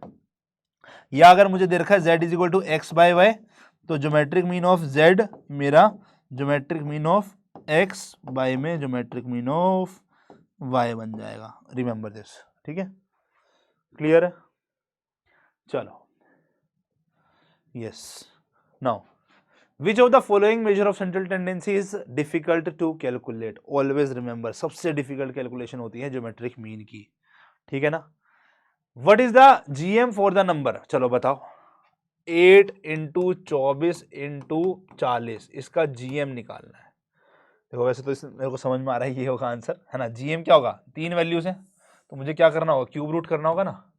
जीएम क्या हो जाएगा इनका, क्यूब रूट हो जाएगा। This is 1/3 power. अच्छा अब ध्यान से देखो, यहां पर ये 8 इंटू में 24 को मैं 8 इंटू 3 लिख सकता हूं, इसको मैं 8 इंटू 5 लिख सकता हूं। तो देखो 3 पावर इसकी अलग आ रही है, तो 8 क्यूब अलग कर दिया, इसका क्यूब रूट अलग ले लिया, और मेरा 3 इंटू 5 15 का क्यूब रूट अलग बच गया। दिस इज व्हाट, पावर से पावर गई तो 8 इंटू 15 का cube root, which is our this option. Cube root को मैं ऐसे भी लिख सकता हूँ और ऐसे भी लिख सकता हूँ, ठीक है ना। इसको मैं चाहूँ तो ऐसे 15 के ऊपर में छोटा सा 3 ऐसे भी लिख सकता हूँ, ठीक है, जैसे लिखा है इसने आंसर में। नाउ लास्ट पार्ट यहाँ का which is called as harmonic mean, उसको समझते हैं। तो हार्मोनिक मीन क्या बोलता है, कह रहा है it is a reciprocal mean, it is a reciprocal mean of the reciprocal of the observation. तो मतलब अगर मान लो मेरे को वैल्यूज दिए ना x1 x2 x3 till xn तक, तो हार्मोनिक मीन क्या बोलेगा, कह रहा है कि कितनी ऑब्जर्वेशन है n, अब उसको डिवाइड कराना है किससे, रेसिप्रोकल ऑफ द ऑब्जर्वेशन से, के सम से, रेसिप्रोकल ऑफ द ऑब्जर्वेशन के सम से, ठीक है। शॉर्ट में बोलूं तो n को आप क्या डिवाइड करा रहे हो, सम ऑफ रेसिप्रोकल। मान लो xi लिया, i की वैल्यू 1 से n तक चल रही है, ठीक है। सो जैसे मुझे 5 नंबर दिए हैं, तो मुझे इसका हार्मोनिक मीन निकालना है, तो this will be equal to 5 by में 1/4 प्लस 1/5 प्लस 1/6 प्लस 1/10 प्लस में 1/12। यस, सो अच्छा मुझे कैलकुलेट कैसे करना होगा, ऑलवेज रिमेंबर, ठीक है। ये वैल्यूज मुझे कैलकुलेट करनी है, तो 1/4 मतलब 1 डिवाइड बाय 4 इक्वल टू कर दो, अगला 1 डिवाइड बाय 5 इक्वल टू कर दो, 1 डिवाइड बाय 6 इक्वल टू कर दो, ठीक है। ये कैलकुलेशन बता रहा हूँ कैसे करनी है, इक्वल टू, और 1 divide by 10 equal to 1 divide by 12 equal to. तो जैसे ही आप जीटी का बटन दबाओगे तो इसका सम मिल जाएगा, तो जीटी का बटन दबाओगे इसका सम मिल जाएगा। तो 5 बाय में जैसे जीटी दबाया तो ये वैल्यू आ गई, ठीक है। इतना करते हैं फिर आगे समझाता हूँ, ठीक है। देखो 1 डिवाइड बाय 4 इक्वल टू किया, 1 divide by 5 equal to 1 divide by 6 equal to 1 divide by 10 equal to 1 divide by 12 equal to, GT का बटन दबाया, ये आ रहा है लगभग 0.8 के आसपास। अच्छा मैं इसको सॉल्व नहीं कर रहा, अभी मैं सॉल्व नहीं कर रहा, मैं इसको लिख रहा हूँ 5 इंटू 1/0.8। रेसिप्रोकल लेना आता है कैलकुलेटर से, रेसिप्रोकल लेना आता है, कैसे लेते हैं, कह रहे 0.8 का रेसिप्रोकल होगा 0.8 डिवाइड इक्वल टू, है ना। इसको 5 से मल्टीप्लाई करा दो, आपका आंसर आ गया, ठीक है। तो 0.8 पड़ा है मेरे पास कैलकुलेटर में, डिवाइड इक्वल टू से रेसिप्रोकल लिया और मल्टीप्लाई कराया 5 से, तो आंसर आ गया मेरा, अरे क्या किया मैंने, अरे मैंने डिवाइड करा दिया, सॉरी, 1.25 इंटू 5, ठीक है। तो दिस इज 6.25 आ गया था, दिस वाज 1.25 इंटू 5 6.25 आ गया, ठीक है। चेक कर लेना खुद से कैलकुलेट करके। अच्छा अगर मेरे को फ्रीक्वेंसी डिस्ट्रीब्यूशन दे रखा है, मान लो मेरे को x1 x2 x3 till xn तक वैल्यूज तो दी हैं, बट इसकी फ्रीक्वेंसी f1 है, इसकी f2 है, इसकी f3 है, ऐसे डेटा दे रखा है टिल fn तक, तो क्या करूंगा, तो कह रहे हैं यहां पर ये हो जाएगा sum of frequencies, sum of frequencies, ठीक है, divided by f1 by x1 divided plus में f2 बाय x2 प्लस में f3 बाय x3 ऐसे करके fn बाय xn तक, ठीक है। तो जैसे यहां पर ये दे रखा है, तो हम क्या करेंगे, यहां पर अगर मुझे हार्मोनिक मीन निकालना है, तो सम ऑफ फ्रीक्वेंसी ऊपर में किया 2 + 5 + 4 + 9 + 5, यहां पर नीचे 2 को 10 से डिवाइड, प्लस में फ्रीक्वेंसी को डिवाइड कराना है x से, इस बार 5 को 15 से, 4 को 20 से, 9 को 25 से और 5 को 30 से।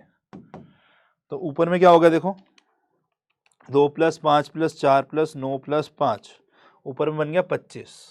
नीचे में देखो, अब नीचे में आपको सिंपल तरीका वही अभी जो सिखाया, 2 को 10 से डिवाइड कराया इक्वल टू, है ना, पहले ऑल क्लियर कर दिया मैंने, पहले ऑल क्लियर किया, then 2 / 10 equal to 5 / 15 equal to 4 / 20 equal to 9 / 25 equal to 5 / 30 equal to, और जैसे ही GT का बटन दबाऊंगा तो ये रेसिप्रोकल वाली वैल्यू आ जाएगी, करें तो 2 / 10 इक्वल टू कर दिया, 5 / 15 इक्वल टू कर दिया, 4 / 20 इक्वल टू कर दिया, 9 / 25 इक्वल टू कर दिया, 5 / 30 इक्वल टू कर दिया, और GT का बटन दबाया, दिस इज कमिंग 1.08।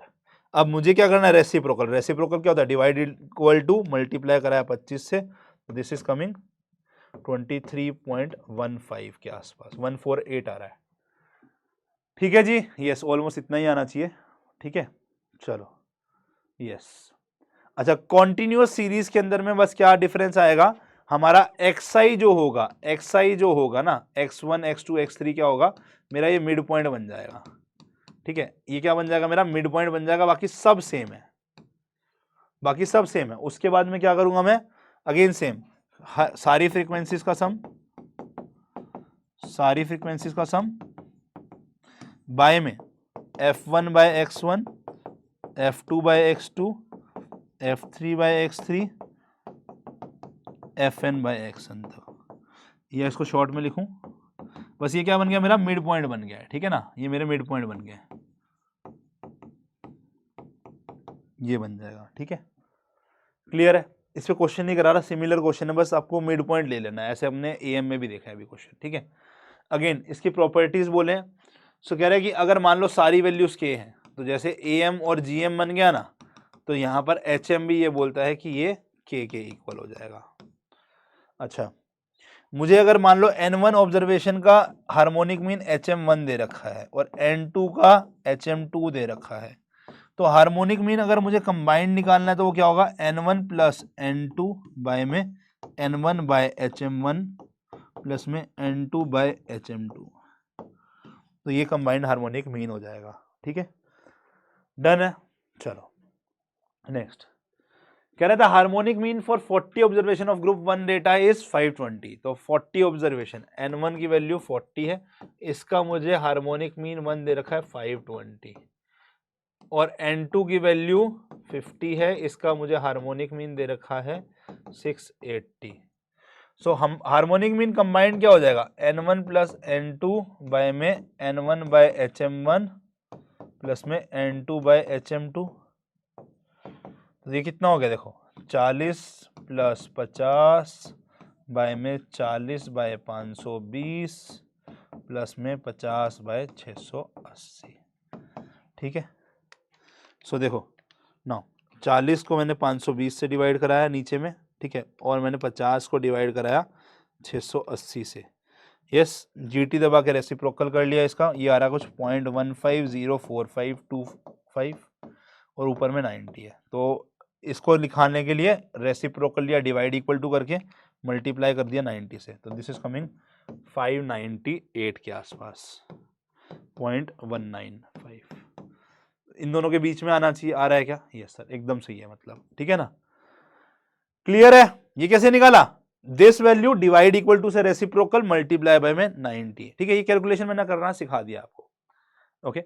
अच्छा, वन ऑफ द प्रॉपर्टी, जो भी हमारे इक्वी डिस्टेंस, ऑलवेज रिमेंबर, अगर मेरे को एक डिस्टेंस है यहां से यहां पर, जैसे गया है इस क्वेश्चन में कि A से B पर गया है एक हमारा क्या भैया, एरोप्लेन 500 की स्पीड से, ठीक है, और वापस आया है वो 700 की स्पीड से, मतलब इक्वल डिस्टेंस पे अगर मेरे को अलग अलग स्पीड गिवन है वो निकालनी है, तो ये हार्मोनिक मीन ऑफ स्पीड हो जाएगा। तो हार्मोनिक मीन ऑफ स्पीड कैसे निकालोगे, दो वैल्यूज है ना, 500 और 700, तो 2 को 500 के रेसिप्रोकल और 700 के रेसिप्रोकल से डिवाइड करा देंगे, ठीक है। So 1 / 500 equal to 1 / 700 equal to GT का बटन दबाया, ठीक है, डिवाइड इक्वल टू से रेसिप्रोकल किया, मल्टीप्लाई बाय 2, तो कितना आ गया देखो, 583.3।